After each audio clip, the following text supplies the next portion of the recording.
Ang karaniwang paulit-ulit na buhay ng isang OFW pag araw ng trabaho ay ito. Ang gumising, tumulog, at pumasok.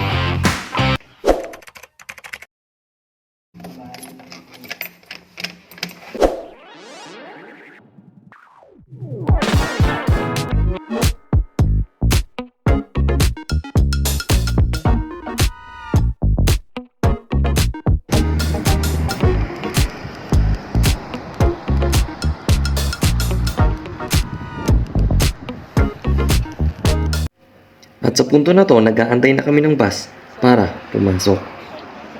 Ito normal na ganap sa amin kapag nagsama-sama bago mag-umpisa ang araw ng trabaho. Hindi mawawala ang kwentuhan at kamustahan.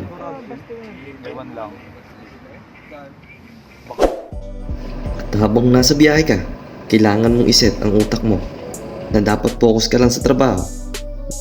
Panandalian mo ng kalimutan ang problema.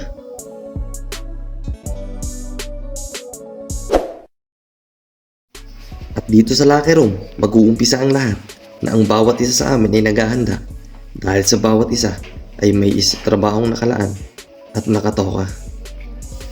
Sa mga OFW na nandito sa ibang bansa, normal lang sa atin na mapagod sa trabaho. Ang pinakamaganda sa lahat ay tayo magpasalamat at yun ang importante dahil meron tayong trabaho dito na maganda na kahit papaano yung mga gastusin ng ating pamilya ay ating natutustusan kahit malayo tayo sa kanila.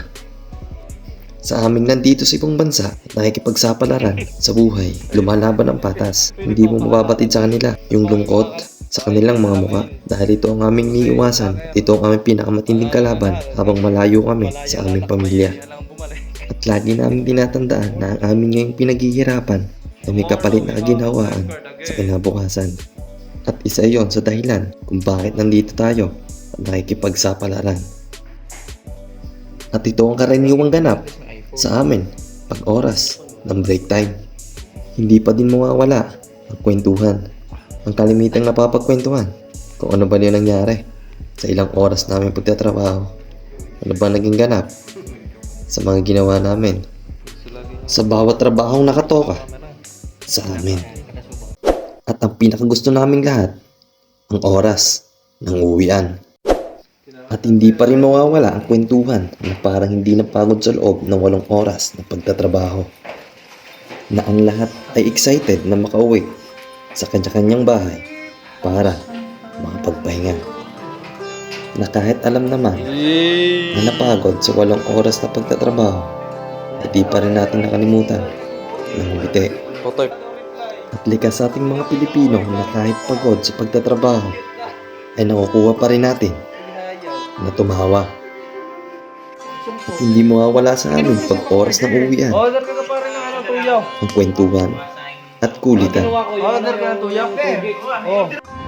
Naka-register na yun. Uwi na. Hindi makita eh.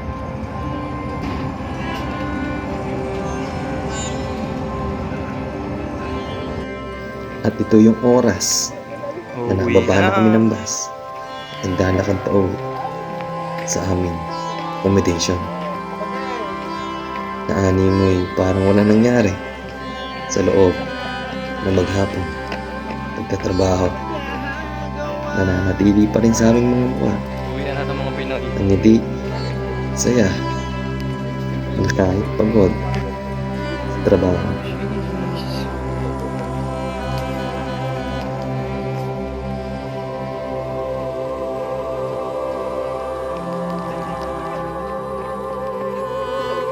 Nakakapagod.